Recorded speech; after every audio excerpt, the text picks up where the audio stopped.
911正在抢救昏迷的男人，但他自己却还浑然不知自己是倒霉他妈给倒霉开门。倒霉到家了，苏醒过来的马格纳第一时间就去看他的死对头是否还活着，但没想到威达一直在扮猪吃老虎。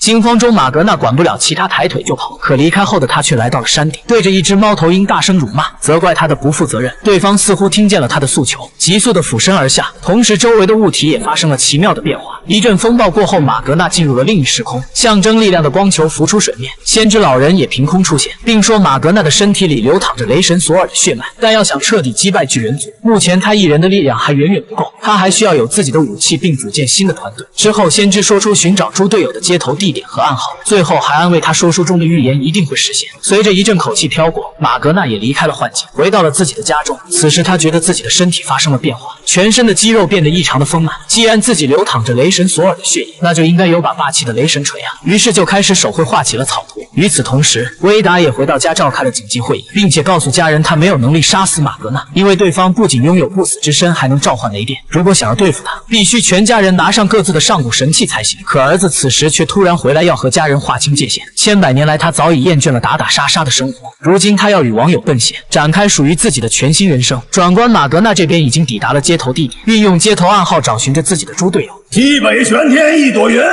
这什么玩意儿？